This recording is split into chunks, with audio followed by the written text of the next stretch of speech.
فاطمہ 4 سال کی تھی جب اس کا باپ فوت ہو گیا اور پروین کو فاطمہ بوجھ لگنے لگی۔ وہ فاطمہ کو بلا وجہ مارتی اور کہتی کہ کاش باپ کی جگہ تو مر جاتی، اب مجھ اولاد والی سے کون شادی کرے گا۔ کئی رشتے آئے اور فاطمہ کی وجہ سے ٹھکرا گئی۔ ایک دن پروین کا رابطہ فون پر اختر سے ہو گیا جو غربت کا مارا تھا۔ اس نے سوچا پروین سے شادی کر کے اس کے بھائی اسے باہر کے ملک سیٹ کر دیں گے۔ پروین کے گھر والے اختر کے لیے نہ مانے تو ایک دن انہوں نے گھر سے بھاگ کر شادی کر لی۔ جب پروین اختر کے ساتھ گھر میں داخل ہوئی تو سامنے کا منظر دیکھ کر اس کے پیروں تلے سے زمین نکل گئی۔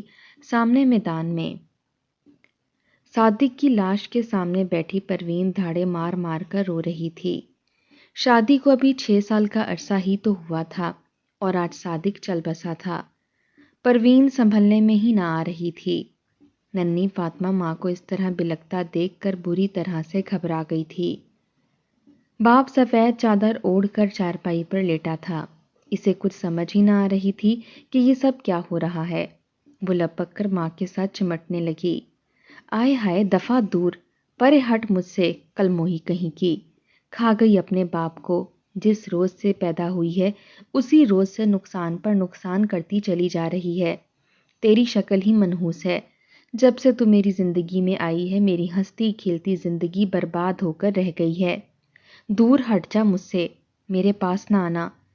پروین نے ننھی سی فاطمہ کو ایک زوردار تھپڑ مارا اور اسے تقریباً اٹھا کر اپنے سے دور پھینک دیا۔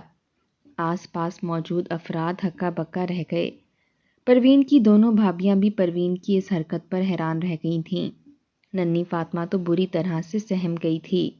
ماں کا رویہ پہلے بھی اکثر اس کے ساتھ خراب ہی رہتا تھا، لیکن اتنی چھوٹی بچی بھلا اندازہ کیسے کرتی کہ آخر پروین کو اس سے کیا مسئلہ ہے۔ ایک دور پار کے رشتے دار فاطمہ کو گود میں اٹھا کر اندر لے گئی تھی۔ وہ بری طرح سے سسک رہی تھی، اسے بھوک بھی لگی تھی اور اس کے کپڑے بھی گندے ہو رہے تھے، لیکن وہ ماں کے پاس جانا چاہتی تھی، لیکن وہاں پروین روتے روتے فاطمہ کو کوسنے اور بددعائیں دے رہی تھی۔ اسے لگتا تھا کہ اس کی زندگی کے ہر مسئلے کی ذمہ دار فاطمہ ہے۔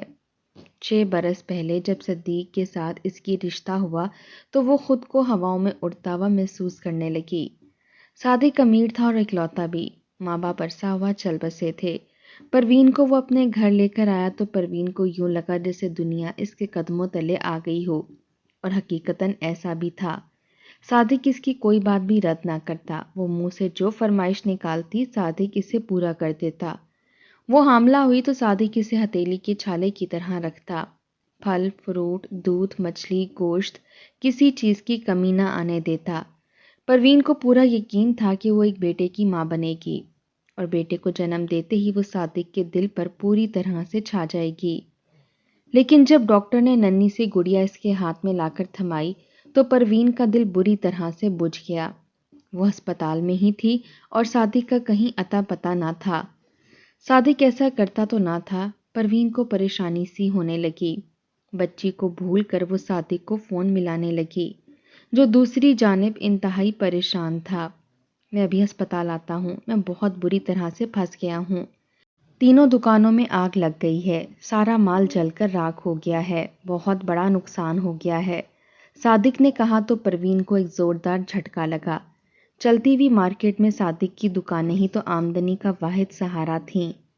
صادق ہسپتال آیا تو اس کے چہرے پر پریشانی چھائی ہوئی تھی، لیکن پروین کا حال احوال پوچھ کر اس نے اس کے ساتھ لیٹی ننھی سی فاطمہ کو اٹھا لیا۔ اسے پیار سے چومتے ہوئے وہ پروین کے سوالوں کا بس ہوں ہاں میں جواب دے رہا تھا۔ پروین پوچھ رہی تھی دکان میں زیادہ نقصان تو نہیں ہوا، کہیں ہمارے حالات خراب تو نہیں ہو جائیں گے، روپے پیسے کی تنگی تو نہیں ہو جائے گی۔ جبکہ صادق پہلے ہی پریشان تھا، وہ پروین کے پے در پہ سوالات پر بری طرح سے چڑ گیا۔ حالات جیسے بھی ہوں، اچھے یا برے، تم خاموش ہو کر لیٹ جاؤ، تمہاری طبیعت ٹھیک نہیں ہے، اب دوبارہ مجھ سے دکان والی بات پر بحث مت کرنا۔ فاطمہ کو گود میں اٹھائے صادق نے اسے غصے سے جواب دیا۔ پروین ہکا بکا رہ گئی۔ آج پہلی دفعہ صادق نے اسے اس طرح مخاطب کیا تھا۔ وہ دوبارہ سے اپنی بیٹی کو چوم رہا تھا۔ نفرت کی پہلی گرہ تھی جو فاطمہ کے خلاف پروین کے دل میں اس وقت پڑ گئی۔ صادق جو اس کے وارث صدقے جایا کرتا تھا اب فاطمہ کے ساتھ وقت بتانے لگا۔ وہ گھر آتا تو پروین کا حال احوال پوچھ کر فاطمہ کے ساتھ کھیلنے لگ جاتا۔ پروین حسد کا شکار ہونے لگی۔ کاروبار خراب ہوا تو گھر کے حالات پر بھی واضح اثر پڑا۔ روپے پیسے کی تنگی ہونے لگی تو دونوں میاں بیوی میں جھگڑے بڑھنے لگے۔ اچھا خاصے علاقے میں بنا ہوا مکان انہیں بیچنا پڑا۔ مکان بیچ کر وہ لوگ ایک چھوٹے سے گھر میں شفٹ ہوئے تو پروین کا دل چاہا کہ وہ پھوٹ پھوٹ کر روئے۔ وہ سامان سیٹ کر رہی تھی جب اس کے دور پار کے رشتہ دار خالہ نورا اس کے گھر آ دھمکی۔ ہائے ہائے، سنا تو تھا کہ منحوس بچے ماں باپ کی قسمت ڈبو دیتے ہیں، آج دیکھ بھی لیا، خالہ نورا نے کہا تو پروین چونک گئی۔ یہ کیسی بات کر رہی ہیں آپ خالہ؟ پروین کے پوچھنے پر خالہ نورا جو فسادی فطرت کے باعث مشہور تھی شروع ہو گئی۔ ارے تیری بیٹی منگل کے روز پیدا ہوئی تھی نا، اور اس منحوس نے پیدا ہوتے ہی باپ کا سارا کاروبار کھا لیا۔ بلکہ میں تو یہ بھی سن رہی ہوں کہ وہ صادق جس نے کبھی اف تک نہیں کی تھی اب تجھے گالم گلوچ بھی کرنے لگا ہے۔ کیا پتہ جلد ہی وہ تجھے چھوڑ بھی دے۔ خالہ کی بات پر پروین سناٹے میں رہ گئی۔ یہ تو حقیقت تھی، صادق اب اس سے پہلے والی محبت تو نہ کرتا تھا۔ پروین نے ایک نفرت بھری نگاہ جھولے میں لیٹی فاطمہ پر ڈالی جو ہاتھ پاؤں ہلا کر کھیل رہی تھی۔ خالہ کے جاتے ہی پروین نے ایک زوردار تھپڑ ننھی فاطمہ کے منہ پر دے مارا۔ وہ بلبلا کر رونے لگی۔ عین اسی لمحے صادق بھی اندر داخل ہوا۔ کیا ہو گیا، یہ کیوں رو رہی ہے؟ وہ گھبرا کر فاطمہ کی جانب لپکا۔ اس نے آج پروین کو دیکھا تک نہ تھا۔ وہ تل ملا کر کمرے سے باہر نکل گئی۔ دن گزرتے رہے، گھر میں اور بھی چھوٹے بڑے کئی نقصانات ہونے لگے۔ صادق کی صحت روز بروز گرتی جا رہی تھی۔ گھر کی کئی قیمتی اور مہنگی چیزیں بکتی جا رہی تھیں۔ پروین کی ابا جان کا اچانک سے انتقال ہو گیا۔ وہ ہر چیز کا ذمہ دار فاطمہ کو سمجھتی تھی۔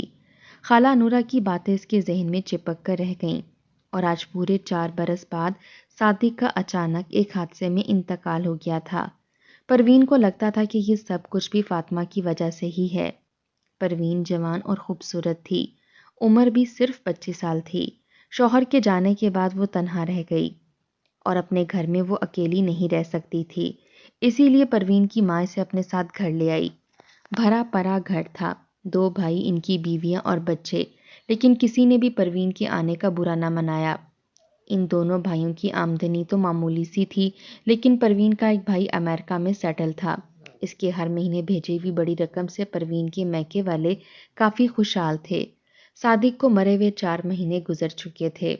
پروین کی عدت بھی پوری ہو گئی تھی کہ اس روز ان کے امریکہ والے چاچا اچانک آ پہنچے۔ وہ پہلی دفعہ پاکستان آئے تھے۔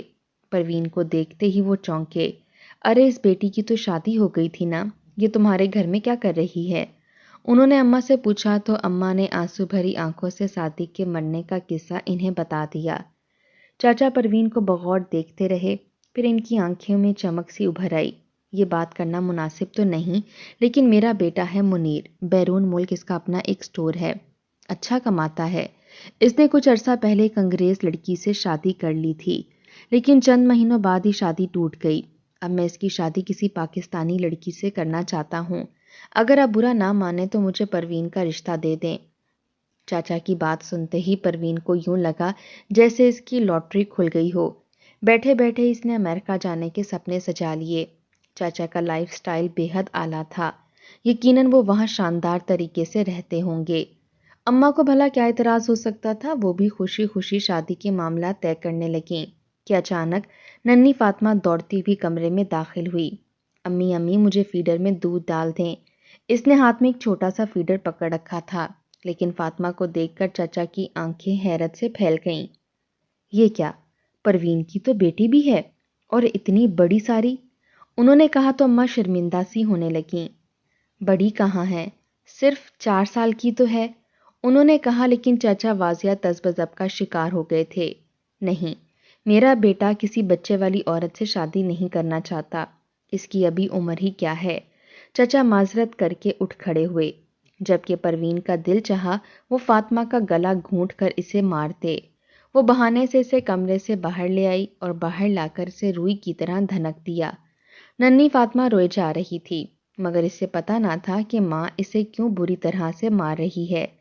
پروین اسے مارتے مارتے بس یہی ایک بات کہتی جا رہی تھی، بوجھ کی طرح میرے سر پر پڑی ہے۔ تیری وجہ سے اب میں ساری زندگی بھائیوں کے دیے ہوئے نوالے کھانے پر مجبور ہوں۔ تو میرے پیروں کی بیڑیاں ہیں۔ کیا تھا اگر باپ کی جگہ تم مر جاتی؟ کم از کم میرا بوجھ تو ہلکا ہوتا، میں کسی اور سے شادی تو کر سکتی۔ تیری وجہ سے میری زندگی برباد ہو گئی ہے۔ وہ ساتھ ساتھ روتی جاتی اور فاطمہ کو مارتی جاتی۔ اندر سے بھابھی نکلی تو ننھی سی بچی کو پٹتا دیکھ کر وہ پریشان ہو گئیں۔ کیا کرتی ہو پروین؟ اس کا کیا قصور ہے؟ انہوں نے آگے بڑھ کر فاطمہ کو چھڑایا، مگر پروین اپنے بال نوچنے لگ گئی۔ ہاں سارا قصور تو میرا ہے۔ کوئی اس منحوس کو کچھ نہیں کہتا جو پیدا ہوتے ہی اپنے باپ کو کھا گئی۔ وہ روتی چلاتی اپنے کمرے کی جانب چلی گئی تھی۔ پروین کو اپنی بے رنگ زندگی چبھنے لگی۔ وہ بھابھیوں کو بھائیوں کے ساتھ ہنستا بولتا دیکھتی تو جل کر راکھ ہو جاتی۔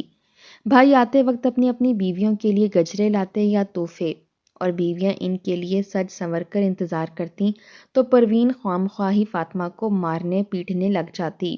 کاش یہ مصیبت نہ ہوتی تو میرا بھی کہیں گھر بس جاتا۔ میں یہاں مجرم کی طرح پڑی ہوں۔ بار بار وہ فاطمہ کو پیٹ ڈالتی اور مار مار کر تھک جاتی تو لیٹ کر آنسو بہانے لگتی، جبکہ فاطمہ پروین کے اس رویے سے بری طرح خوفزدہ ہوتی جا رہی تھی۔ اس کے ننھے سے وجود پر کئی جگہ مار پیٹ کے نشانات پڑ گئے تھے۔ اس روز بھی چھٹی کا دن تھا۔ پروین کچن میں ناشتہ بنا رہی تھی جب اس کے دونوں بھائیوں نے سمندر پر جانے کا پلان بنا لیا۔ پروین خوشی سے باہر نکلی، اسے سمندر پر جانا بہت پسند تھا، لیکن دونوں بھائی پلان بنا چکے تھے۔ ایک موٹر سائیکل پر میں اپنی بیوی بچوں سمیت بیٹھ جاؤں گا اور ایک پر تم۔ کھانا ہم باہر سے ہی کھا لیں گے۔ دونوں بھائیوں نے آپس میں طے کر لیا۔ اماں بوڑھی تھی، انہوں نے سمندر پر جانے سے ویسے ہی منع کر لیا، مگر پروین کا رنگ اتر گیا۔ دونوں بھابیاں تو اپنے اپنے شوہر اور بچوں سمیت جا رہی تھیں۔ اگر اس کا بھی کوئی شوہر ہوتا تو وہ بھی چلی جاتی، کسی نے اسے صلح ہی نہ ماری۔ بھابیاں اور بھائی ہنستے مسکراتے گھر سے چلے گئے تو پروین کا دل جل کر راکھ ہونے لگا۔ سامنے سے فاطمہ آ رہی تھی، اس کے ہاتھ میں پانی کا گلاس تھا۔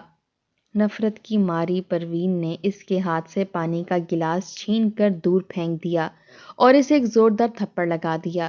وہ بیچاری سہم کر رونے لگی۔ پروین کی ماں اسے اگر سمجھاتی تو پروین ماں سے بھی بری طرح الجھ پڑتی۔ پروین اپنا گھر بسانا چاہتی تھی، دوبارہ شادی کرنا چاہتی تھی۔ اسے کئی رشتے آتے، خوبصورتی کے باعث لوگ اسے تو پسند کر لیتے، لیکن جب ساتھ میں فاطمہ کو دیکھتے تو گھبرا جاتے۔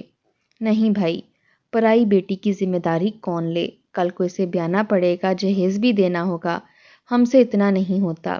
رشتے والے معذرت کر کے اٹھ جاتے تو فاطمہ کی شامت آ جاتی۔ پروین کو اپنی ہر خوشیوں کے راستے میں وہی سب سے بڑا کانٹا لگا کرتی تھی۔ پروین کی آدم بیزاری اور دن بھر کے لڑائی جھگڑے کو دیکھتے ہوئے اس کے بڑے بھائی نے اسے موبائل لا دیا۔ اس پر ڈرامے دیکھتی رہنا، تیرا دل بہل جائے گا، بھائی نے محبت سے کہا تو پروین خاموشی سے موبائل لے کر اندر کمرے میں چلی گئی۔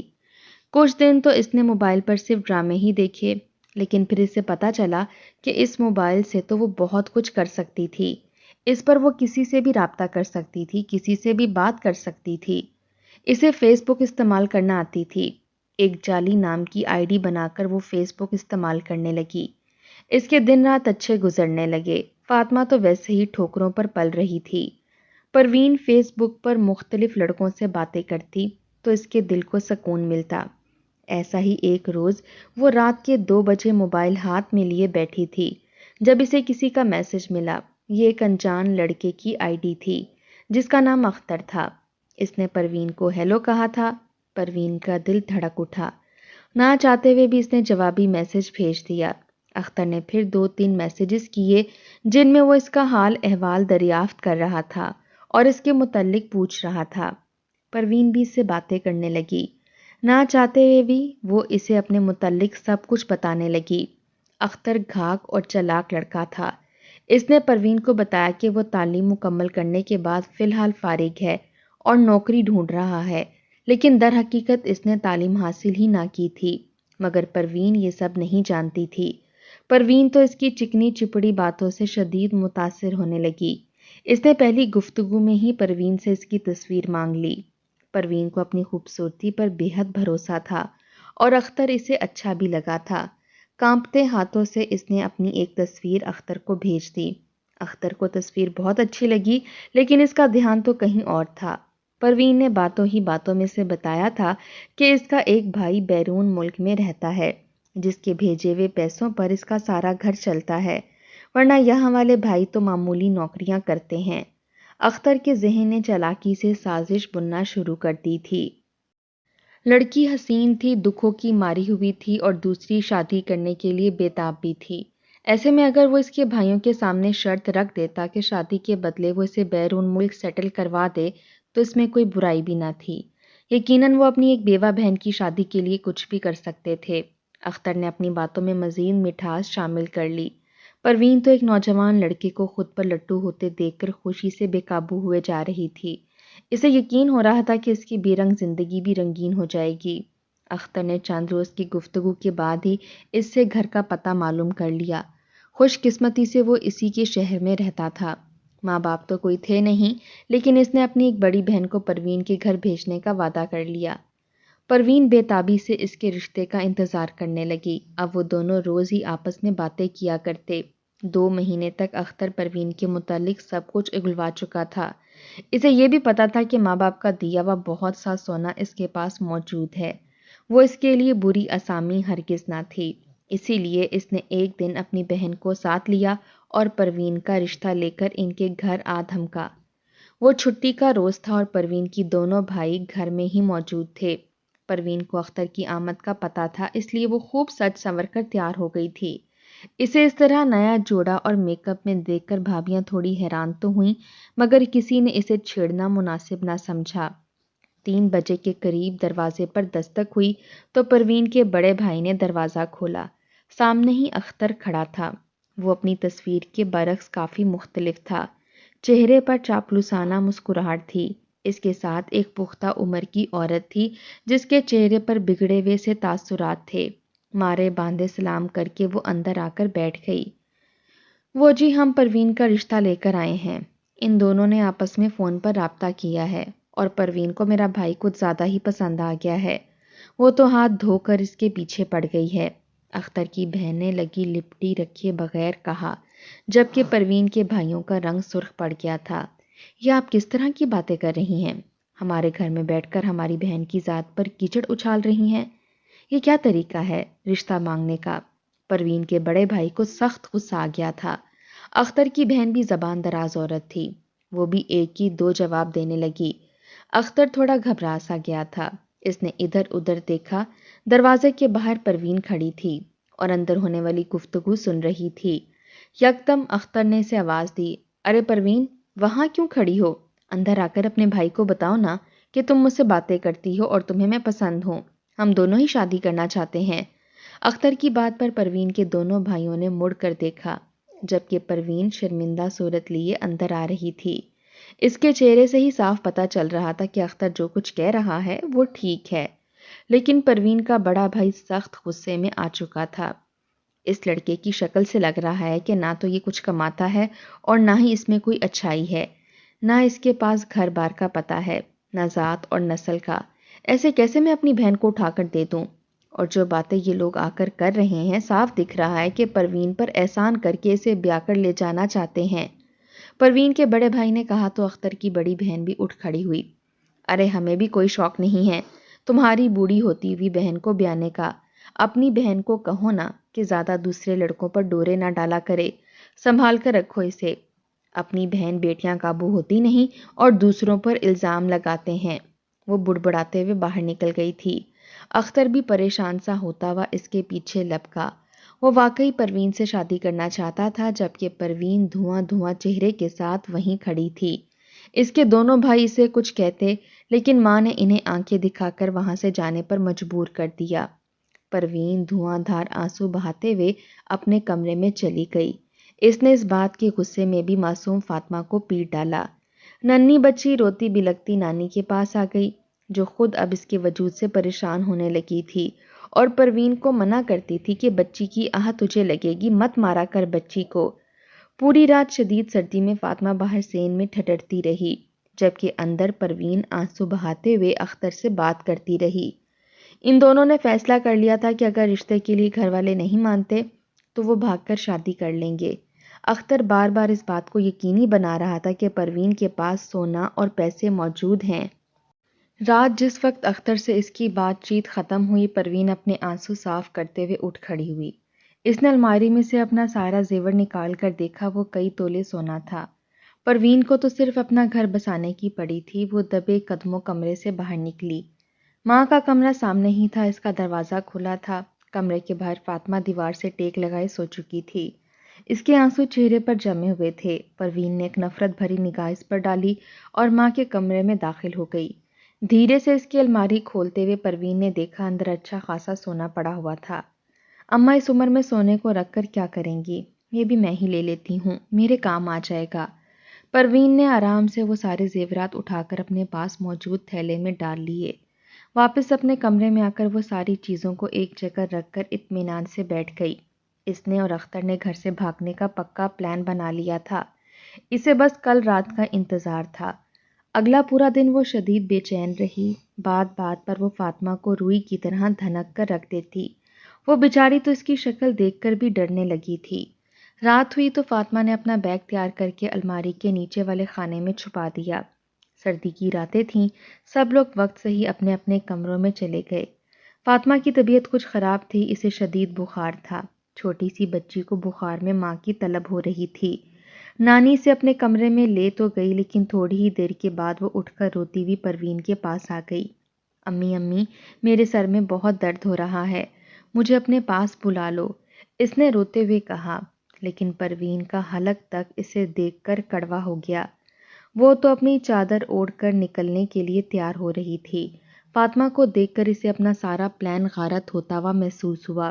اس نے فاطمہ کو گود میں اٹھایا اور چارپائی پر لٹا کر اسے سلانے کی کوشش کرنے لگی، مگر فاطمہ بخار سے بے چین ہو رہی تھی۔ وہ بار بار رونے لگتی۔ آخر پروین نے اسے ایک زوردار تھپڑ دے مارا اور اس کے منہ پر ہاتھ رکھ کر زور سے دبا دیا۔ خبردار، جو اگر اب آواز نکلی، زہر دے کر مار دوں گی میں تمہیں۔ پروین پر اپنا گھر بسانے کا بھوت سوار تھا، اوپر سے اختر تھا بھی کم عمر کنوارا۔ پروین گھر آئی تو فاطمہ سخت خوف زدہ ہو گئی۔ خوف کے مارے ہی اس کی آواز بند ہو گئی۔ آنکھوں سے آنسو تو بہتے رہے، لیکن وہ بے آواز سسکیاں لینے لگی۔ پروین نے موٹا سا لحاف اس کے عین اوپر سر تک اڑا دیا۔ خبردار، جو یہ لحاف اپنے اوپر سے اتارا، ورنہ میں تیری آنکھیں نکال دوں گی۔ وہ ایک دفعہ پھر پھنکاری۔ فاطمہ نے اپنا سانس بھی بند کر لیا۔ پروین اطمینان سے اپنا بیگ لے کر باہر نکل آئی۔ گھر بھر میں سناٹا تھا۔ آہستگی سے بیرون دروازہ کھول کر وہ باہر نکل آئی، جہاں اختر موٹر سائیکل لیے اس کا انتظار کر رہا تھا۔ زیورات تو لائی ہو نا؟ اس نے پوچھا تو پروین نے اسے بڑا سا شوپر دکھا دیا۔ اختر کی آنکھوں میں لالچ ابھر آیا۔ ایسی اسامی بری نہیں تھی، کچھ عرصہ اسے رکھ کر سارا زیور ہتھیا کر اسے طلاق دے دوں گا، بھلا یہ میرا کیا بگاڑ لے گی۔ اس نے پکا عہد کیا اور پروین کو لے کر 9-2-11 ہو گیا۔ صبح کے وقت تک وہ لوگ ایک دوست کے گھر پہنچ چکے تھے، جہاں اختر نے نکاح کا بندوبست کیا ہوا تھا۔ مولوی آ گیا اور اختر کے چند دوست بھی، جن کی موجودگی میں پروین اور اختر کا نکاح ہو گیا۔ پروین بہت خوش تھی، اس کی آج ایک نئی زندگی شروع ہو گئی تھی۔ اختر کے روپ میں اسے ایک مسیحا مل گیا تھا، جس نے اسے ایک دفعہ پھر خوشیوں بھری زندگی دینے کا وعدہ کیا تھا۔ پروین کو اپنی خوش قسمتی پر رشک آ رہا تھا۔ اچھا ہوا اس منحوس فاطمہ سے بھی جان چھوٹ گئی، ورنہ ایک دفعہ پھر میری خوشیوں کو کھا جاتی۔ اس نے نفرت سے سوچا۔ ایک دفعہ بھی اسے خیال نہ آیا کہ بخار میں تڑپتی بچی کا رات بھر کیا حشر ہوا ہوگا، وہ زندہ بچی بھی ہے یا نہیں۔ نکاح ہوتے ہی اختر کے دوست اختر کی جانب سوالیہ نظروں سے دیکھنے لگے۔ اختر اٹھ کھڑا ہوا۔ ہاں ہاں، میں اپنے گھر لے کر جا رہا ہوں اسے، اس نے کہا اور پروین کا ہاتھ تھام کر باہر نکل آیا۔ اب ہم کہاں جائیں گے؟ پروین نے پوچھا۔ اختر تھوڑا بیزار سا ہو گیا تھا۔ اسے پروین نہیں چاہیے تھی، صرف اس کا زیور چاہیے تھا۔ کہاں جانا ہے؟ کیا مطلب؟ میرے گھر میں ہی جانا ہے؟ تمہارے گھر والوں نے تو دھکے مار کر باہر نکال دیا، عزت سے تمہیں رخصت کرنا بھی گوارا نہیں کیا۔ اب میرے گھر میں ہی رہو گی، اور دیکھو، مجھے سوال جواب کرنے والی عورتیں زیادہ پسند نہیں، اس لیے بلا چونچ راہ رہنا اور لاؤ یہ زیورات کا تھیلا مجھے دے دو، جتنی تم کم عقل ہو کہیں گرا دو گی۔ اختر کا لہجہ اور انداز دونوں ہی بدل گئے تھے۔ پروین پہلے تو حیران ہوئی، لیکن اس نے زیورات کا شاپر اختر کو تھما دیا۔ وہ بائک دوڑانے لگا اور ایسے علاقے میں داخل ہو گیا جس میں چاروں جانب کچے مکانات تھے۔ پروین نے گھبرا کر اپنی ناک پر دوپٹہ رکھ لیا، بدبو سے اس کا سانس بند ہو رہا تھا۔ اختر نے ٹوٹے پھوٹے اور کچے سے مکان کے سامنے لے جا کر اپنی بائک روک دی۔ کیا تم یہاں رہتے ہو؟ پر میں تو یہاں نہیں رہ سکتی، پروین نے گھبرا کر کہا تو اختر تل ملا کر پلٹا۔ رکھ کر 2 تھپڑ لگاؤں گا۔ یہاں نہیں رہ سکتی، کسی نواب کی اولاد۔ چپ کر کے اندر چل اور باجی کو سلام کر، اگر زیادہ شور مچایا تو چٹیا سے پکڑ کر گھر سے باہر نکال دوں گا۔ پھر کہاں جائے گی؟ ماں باپ نے تو نکال دیا ہے، زیادہ اترانے کی ضرورت نہیں ہے۔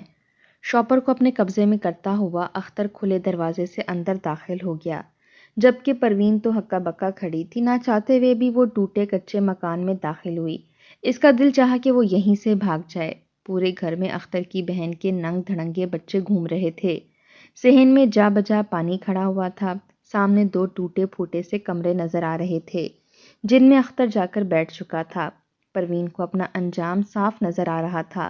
اختر کی بہن اندر سے باہر نکل آئی تھی۔ آتے ہی اس نے جھاڑو پروین کے ہاتھ میں تھما دیا۔ جلدی سے گھر کی صفائی کر اور پھر کھانا بنا۔ یہ زیادہ نئی نویلی دھلہن والے زیادہ نخرے مت دکھانا۔ کون سا تو کنواری ہے؟ اس کی آواز میں طنز تھا۔ پروین آنسو پینے لگی۔ واپسی کا بھی کوئی راستہ نہ چھوڑا تھا۔ جھاڑو لگاتے ہوئے اور بعد میں کھانا بناتے ہوئے اسے مسلسل فاطمہ یاد آ رہی تھی۔ شاید یہ اسی کی آہیں تھیں جو اسے لگ چکی تھیں۔ اختر دوسرے ہی دن جا کر سارا سونا بیچ آیا تھا۔ ساری رقم اپنے قبضے میں کرنے کے بعد اب اسے پروین کسی بوجھ کی طرح چبھنے لگی۔ بات بات پر وہ اسے مارنے پیٹنے لگتا۔ ہاتھوں لاتوں اور مکوں سے بس نہ چلتا تو جو بھی چیز ہاتھ لگتی اسے اٹھا کر پروین کی طرف اچھال دیتا۔ پروین کے جسم پر جا بجا نشانات بننے لگے۔ وہ پھوٹ پھوٹ کر روتی رہتی۔ اسے یاد آتا کہ کس طرح وہ اپنی ننھی سی بچی کو بلا دریغ مارا کرتی تھی۔ اختر نے ساری رقم کھا پی کر ختم کر دی تھی اور اب وہ دن رات پروین کو باتیں سناتا تھا کہ اس کے آنے کی وجہ سے اس کی زندگی برباد ہو گئی ہے اور وہ منحوس اور نہ جانے کیا کیا ہے۔ پروین کو ان ساری باتوں میں اپنا عکس نظر آتا۔ یہی باتیں تو وہ فاطمہ کو سنایا کرتی تھی۔ پروین جانتی تھی جلد یا بدیر وہ اسے لات مار کر گھر سے باہر نکال دے گا۔ دن رات روتے ہوئے وہ صرف فاطمہ کو ہی یاد کیا کرتی۔ اب اسے سمجھ آ گئی تھی کہ اس کی زندگی میں آنے والی مشکلات کی ذمہ دار فاطمہ نہیں بلکہ وہ خود تھی۔